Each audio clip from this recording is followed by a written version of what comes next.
Hi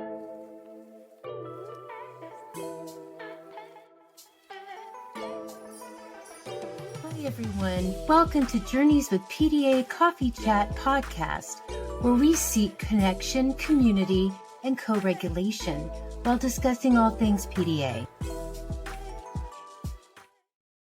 Hey there, I'm Heather Jessup. And I'm Kerissa Lyman. Welcome to our very first episode of Journeys with PDA Coffee Chat podcast. Today we're going to be sharing who we are and what our podcast is about. So, welcome. Grab a cup of coffee and join us. Shall we get started, Kerissa? So today we're just going to talk a little bit about who we are. So, Heather, tell me a little bit about where you grew up and where you live now. That is such a hard question to answer always. I grew up, I like to say everywhere, because I come from an active duty military family. My dad was Army and then later Air Force, and we moved around everywhere. We finally settled in the Panhandle of Florida when my dad retired, and that's where I stayed until I met my active duty military husband. And we started moving all over the place as well. So that's kind of my short, long answer. Everywhere, but mostly from the Panhandle of Florida. And where have you landed now? Where have I landed now? So we are currently stationed at Scott Air Force Base, which is in the Southwest Illinois. But we're really, really close to St. Louis. So they call it the Metro East area. And we'll be here for a while. Okay, so now tell me a little bit about your family. My family. So our family consists of moi, the mom, the dad, his name's MJ, and we have a 13-year-old son and 2 dogs. Okay, so I know that you are neurodivergent, so tell us a little bit about that. Yeah, so growing up, I always knew that I was ADD, but I never sought a diagnosis. It wasn't something that, like when I was going through school, I loved school. I really didn't have behavior issues. I loved going to school. But it just, at one point in my life, everything just got to be too much. And I finally, I had a general practitioner who said, we really need to, let's just get to the root of what might be going on. And at that point, I was referred out to a psychiatrist just to, because they're the people that do all the tests and stuff. And at that point, I was diagnosed with moderate ADHD. And having that diagnosis, and then after that, being appropriately medicated for attention deficit hyperactivity disorder was just absolutely life-changing. That is my diagnosed neurodivergency. However, being so deeply involved in the autism community, I am going through the journey with my son because I realized that I didn't exactly, I said I have got a 13-year-old son. He's autistic, and I highly, highly suspect he has a PDA profile. But I highly suspect that I am autistic as well. I don't have a formal diagnosis of autism, but when I hear, especially female accounts of how their autism presents or how they grew up, it just it just makes so much sense, and it really answers a lot of questions about growing up and why certain things were so difficult, etc. Yeah, so that's kind of where Heather's brain is and how it works. And ADHD, do so much better on medicine with that, and highly suspect autistic as well. About roughly how old were you when you had that ADHD diagnosis? That's a really good question. I was 42 when I got the official diagnosis, and it was kind of a very, the things that were going on in my family's life, everything just kind of intersected at the same time. I had previously been diagnosed with anxiety, and I was put on medication for that. And in 2015, my husband was deployed, and we were stationed at LA Air Force Base at the time, far away from any extended family. So it was myself, my autistic 4-year-old, I think he was 4 at the time, and not knowing yet that he was a PDA as well. And everything was just so overwhelming. I can remember, I couldn't remember what I was talking about. I would get off on the wrong exits on the 405 in LA. And if anybody knows anything about the 405, the last thing you want to do is get off on the wrong exits. And it was just kind of like the medication that I had been on for the anxiety. It just wasn't, there was just so much more going on in my life that it just wasn't cutting it. And that's when my general practitioner said, let's go see a specialist. And that's when I was diagnosed with ADHD. I think having the right kind of support and to me, a diagnosis is like recognizing like where you are on the map, or like making sure you're even looking at the right map. And so that makes a huge difference in your life. Okay, so next, tell me about what kind of degree and what kind of schooling you've done. Well, like I said before, I love school. I chose to become a teacher right out of high school. I didn't take a gap year or anything like that. I went right into college, and I have a bachelor's degree from the University of West Florida in learning disabilities. I went on to teach. And then, let's see, I think I was like 27. I decided I wanted to go back and start my master's degree. And I got my master's degree in elementary education, I think in 2003. It feels like such a long time ago, because it was a long time ago, but it seems like yesterday as well. I can't believe, I'm just sitting there like, I can't believe I've been out of grad school for 20 years this year. Like, wow. Okay. Anyway, but I also have, I'm still licensed in a couple of states to teach. And I have endorsements on some of my licenses. Like in Florida, I'm endorsed to teach elementary ed, special education. And I have a gifted education and English speakers of other languages. So, it's one of those, education is just I love picking up a class here, picking up a class there. And now I feel like the culmination of that, my experience with having a PDA and also being an educator, which I'm currently not a teacher per se, but it led me to this path of wanting to educate and support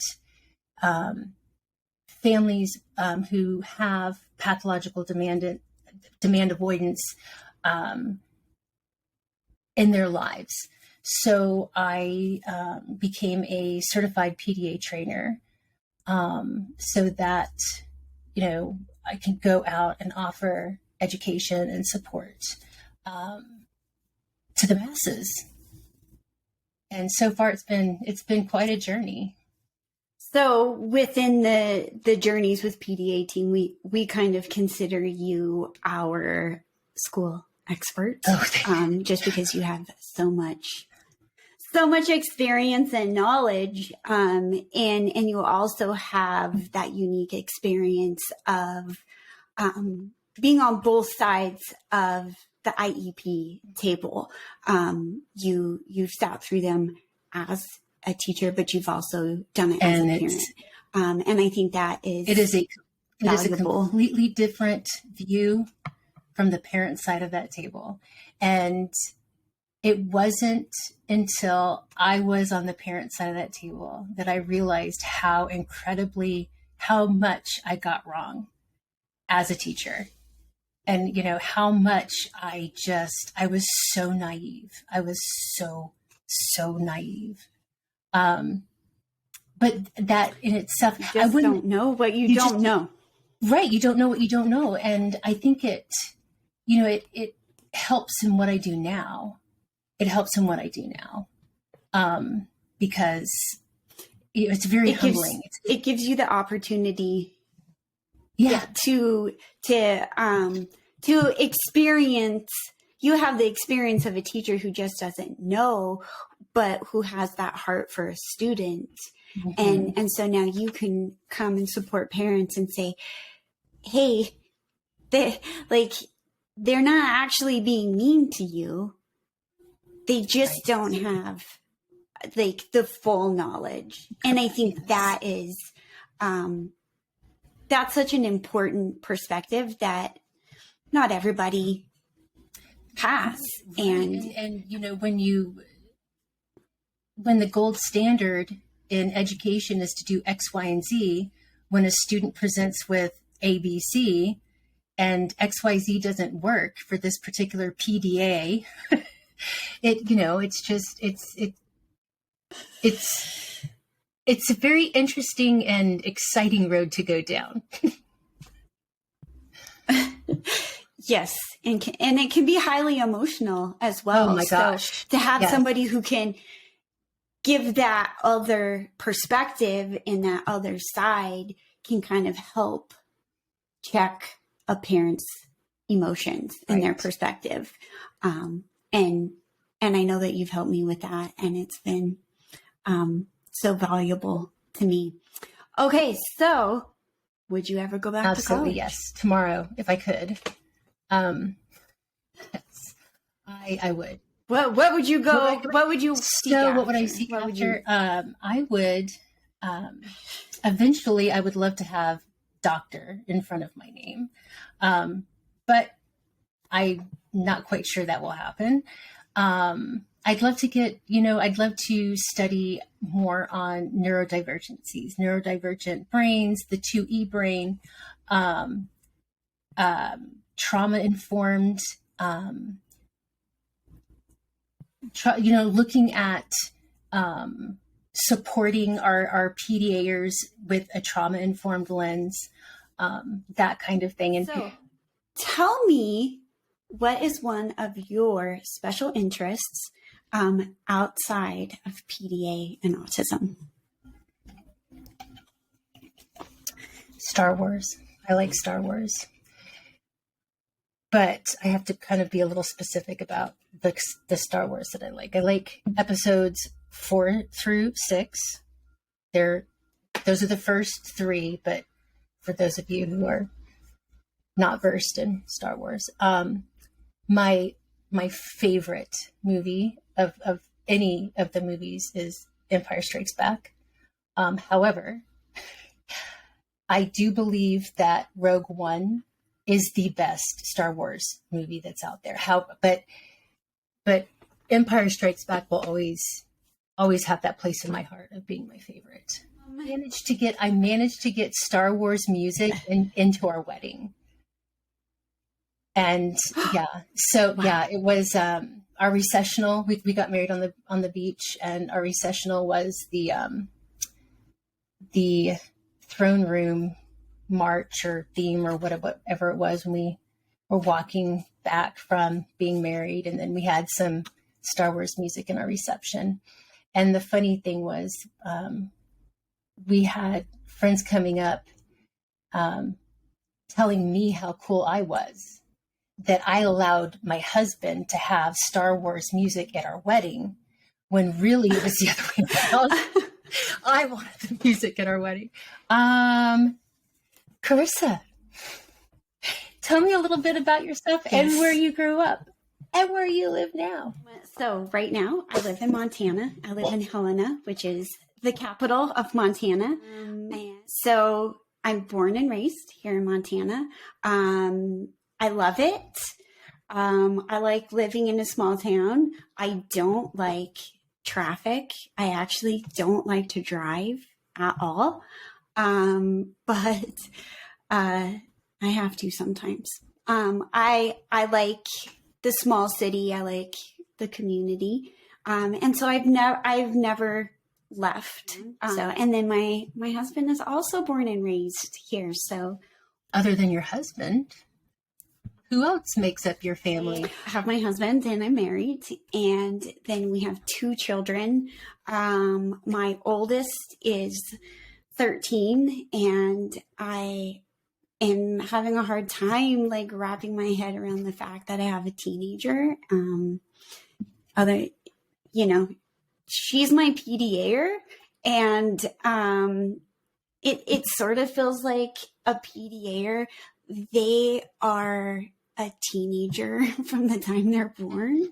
So the fact that she's like officially a teenager is sort of crazy, because she's been a teen forever, since she was like 2. Mm-hmm. So and then my youngest is 11. So he's now a tween. I told him that the other day, and he thought that was bizarre.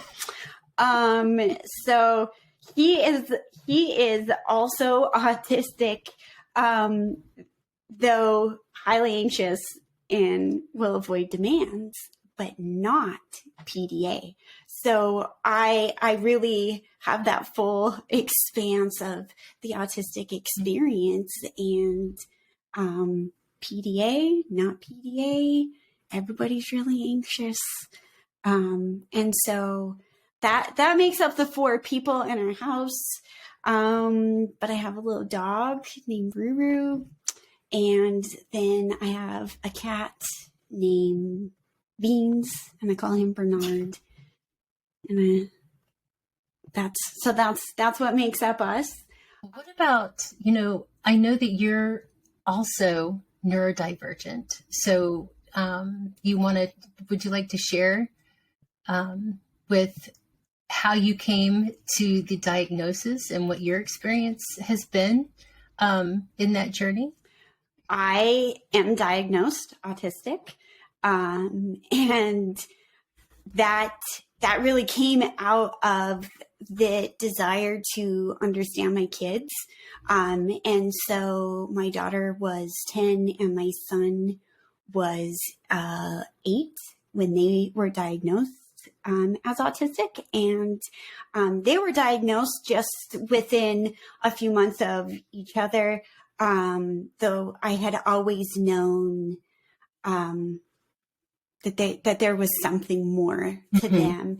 And so after getting the answer, like, oh, they're autistic and everything fit. And I was like, yes, now what do I do? And so kind of in that quest to like understand what it means to be autistic, like what does it feel like? And as I dug into that, I thought, wow, these kids are so much like their mother. And so then like something sort of clicked, and I was like, that's because their mother's autistic.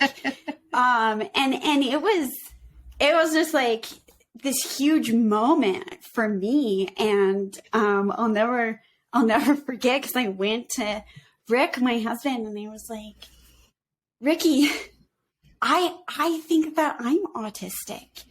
And he just kind of looked at me and he was like, I thought that we knew that. And I was like, you knew and you didn't tell me. Kerissa, we had almost the exact same conversation and experience, like almost word for word in our house. It was when I was listening to, I took a course in Australia, but I was taking her course and she was talking about her experience as a child. And she was a late diagnosed autistic woman. And I was like, so wait. So I went to my husband. I went, honey, I think I'm autistic.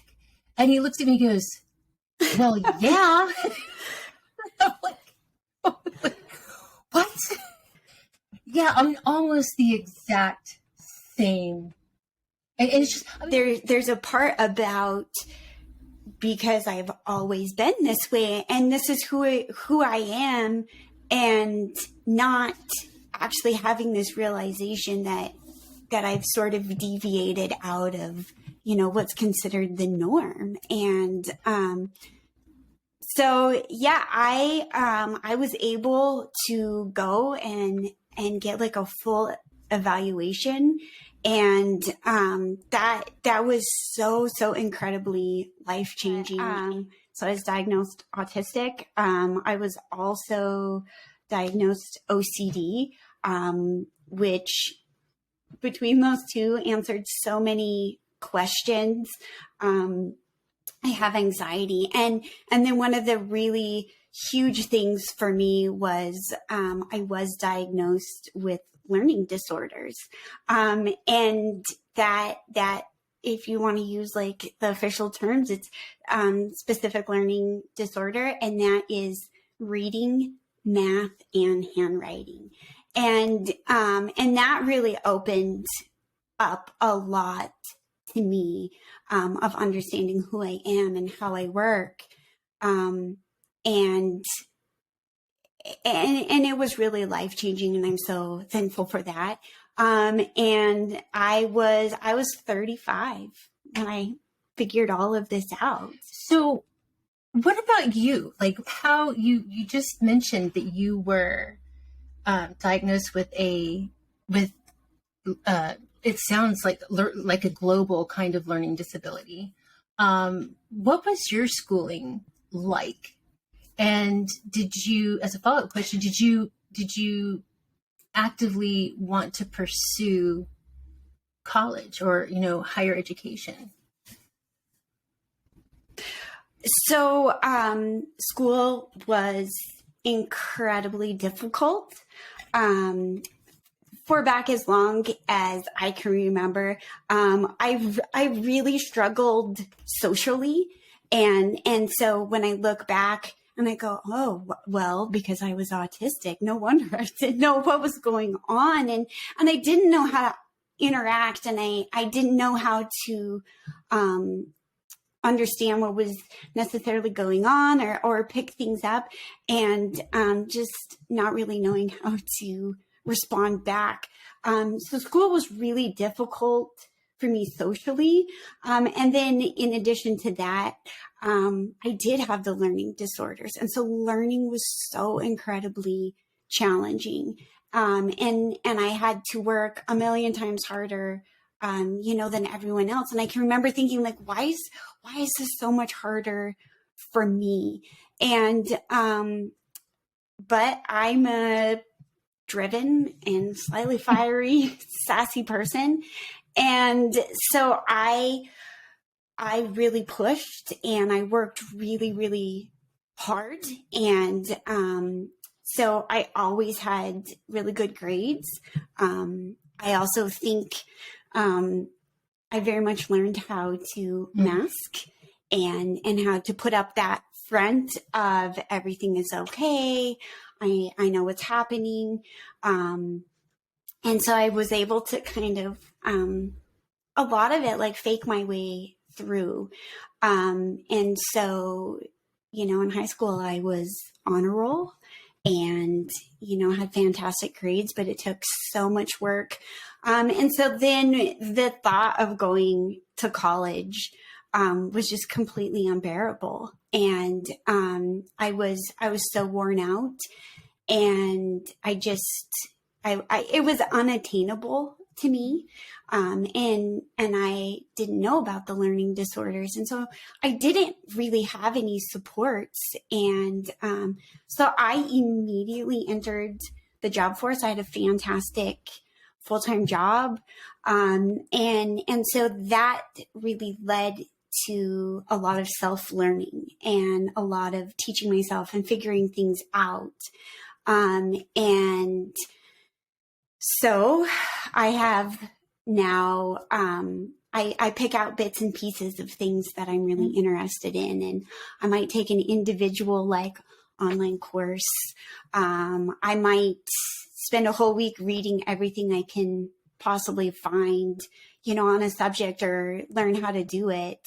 So I love going to YouTube University is what we call it in our house, because there's something on there that you can learn from. And so this ties into having that diagnosis and going, wow, there is a reason why learning was so difficult. And so acknowledging that, I now have the freedom to really choose what I'm going to learn, choose how I am going to learn it. And so if you could have a college degree in certificates, I most definitely have a real nice one. And so I just pick things out. One of the incredible things with the learning disabilities is I always felt that I was stupid. And that's a really difficult feeling, and it holds you back. And so part of having all of the evaluations and the diagnosis is learning that I actually have a higher than average IQ. And that was the most life-changing part, is to have almost that proof that I am not stupid.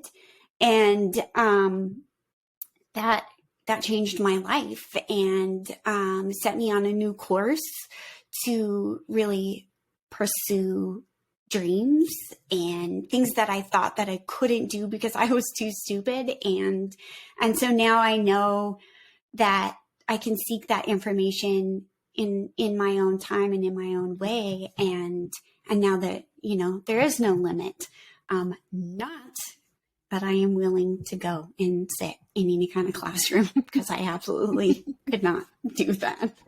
I could not sit there and could not take notes. That is completely fair. And it's absolutely remarkable, Kerissa, that you had so many difficulties, so many obstacles, yet you said you were driven and you made honor roll in high school. So despite all of that, and then that is amazing.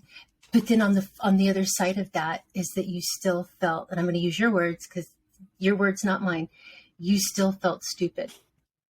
And that's just it. But I've always found comfort in academia and comfort in going to school, and it's where I'm comfortable. I just really like it. But for you to, the success that you have now, and not having, and you just were like, well, yeah, this is who I am. This is what I'm going to go do. And look, I have this piece of paper here. I proof positive that I am going to be successful. I am not stupid.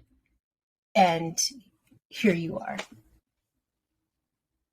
And my heart hurts for you. Yeah, my heart just goes out to the the child Kerissa and thinking that, because for me, it was like, I was always very socially awkward. Like, so, and that's where my pain came in, you know? So I understand that part. It's like, I'm not stupid. I'm this. I'm not stupid. It's this. So I totally get that. Yeah. Yeah. And yeah, it's brought a lot of freedom and a lot of healing too, Yes. really. Yes. And so that information, you know, that was like giving me the right map. I was like, oh, finally, like I have the map. I've been looking at the wrong map forever. Yes. And not only do I now have the correct map, but it feels like I also got the compass too. And so now I do feel like I can pursue so many things. And so part of that was learning all about the autistic experience and learning about autism and learning about PDA and being able to take that PDA course. So first you have to take the course, and I'd never done any college level work. And so I did, you know, I had to do the course, and there's the workbook and the typing. And so I was able to put all of that together. And then in addition, you know, take it a step further to become, you know, a certified trainer. And so to me, that's really exciting. And that's a big achievement, because learning has been so difficult. So, well, what are your, what's a special interest of yours that's? Wow. I have a lot of special interests. So picking one would be difficult. I have a 1974 Volkswagen Bug, and I am obsessed with it, and I love it. And it is just paining me so deeply that it's still snowy and frozen here. Because I can't get in my car that I absolutely love. But there is hope, and I should be driving it soon. So that car is one of my passions. You can even see I got a sweet little Volkswagen back there. So that's one of my loves. You know, what's your favorite color? Oh, glitter. No glitter. I know. I'm so anti-glitter. I know that you hate glitter. Yeah, glitter is probably my favorite color, but I also love pink. I love everything pink. It's probably borderline an obsession, because I also am OCD, so I want everything to like really, really match. So I love pink. I like green. Green's my favorite color. It's not, I mean, I have obsessions and I understand that, but green is not an obsession. It's just, but I understand where you're coming from about just that comfort, you know, that comfort that it gives you joy. It's what helps align you. It's what helps. So I completely am so not taking away from that, like at all. When you go out in the world and you like to go to fun places, what's your favorite vacation spot? I absolutely love Yuma, Arizona. I started going there before my husband and I were even married. He took me there. His family are snowbirds. So obviously living in Montana, the winter is so long. It's just like, it's a long lot of winter. So we're at like 5 months of winter, and it's like, I still have so much snow here. And And so all of his family had been snowbirds. As a kid, he would go to Yuma to see his grandparents. And so he took me, and I immediately fell in love with that. And it's my favorite place. It's my happy place. I love to be there. Why are you passionate about PDA? My passion from PDA comes from my daughter. It really comes from the frustration and the hurt and the confusion that I saw in her from a very, very young age, that was incredibly intense, and that it was unexplainable, and it was so far out of expectations or the norm, and to see her hurting, and so I had to find an answer to that hurt, and that led to PDA, and that also, led to her being diagnosed as autistic.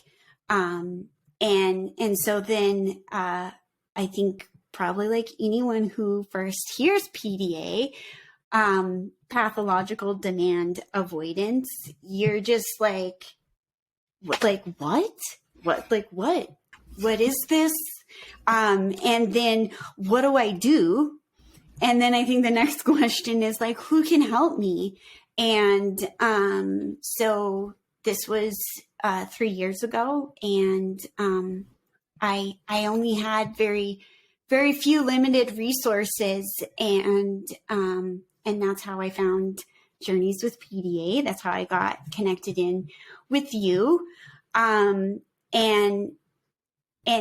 in my desire to help heal the hurt in my daughter, I just did everything I could to understand PDA. I did everything I could to learn about it. And as we started to see her heal, as we started to see that we were on the right track, as we started to see we were on the right path, like we had found that map for her, I then was so incredibly heartbroken for all the other parents that were struggling with what is going on, what's the answer, and then when they find PDA, what do they do? And I was so heartbroken, and I was determined to be able to take my heartache, my experience, and my pain, and to use that and to turn that around to help others. And so we found, a road to healing, and a road to giving my daughter her joy back and her happiness and her life, really, so that she could live happily and function. But at the same time, by me helping others, I feel like I was able to find my healing. And there's some guilt as a parent that I think happens when you discover PDA, because you go, wow, I really messed up. Like I messed up. And, but you didn't know, like you were trying your best, you were trying everything, but you messed up. And so I want to extend out that help. I want to shine that light so that other people can find their hope and can find their healing. And so that's where my passion comes from. And then the sense of community. I'm not alone in this, because PDA is not, I don't know how to say it. It's not understood. No, and it's very unless isolating. You live it. Right. It's very isolating. And I talk about all the time, you're parenting behind doors. You're parenting, it's such an incredibly difficult existence that you're parenting behind doors. And, we'll get into more of our passions in episode 2 of our podcast. But that's just having this community and helping, that you say, well, you've probably heard the adage, we stand on the shoulders of giants. We didn't get here by ourselves. We definitely had help. And it's my passion to extend that help and help other families find joy. Find a place where they can function as a family. Find a place where their children's or their PDAers or any of their children are living their most authentic self. Yes. To live authentic and So to help people find that map and to turn the light on and to give compassion. Right. And it's so far from it's just so, the way we parent now is so completely different than where I ever thought we would be. And completely, it's a 180 degree turn from where we were parenting 3 years ago. But we are in such a better, such a much, much better place. I think that kind of wraps it up for today. We really appreciate everyone hanging out with their coffee and chatting with us. And we want to make sure that you subscribe and continue to listen. We're going to discuss neurodivergence, both as late diagnosed. We're going to talk about parenting. We're going to talk about life. And it will always be authentic. And if you want to find out more information about pathological demand avoidance, you can check out our website at journeyswithpda.com.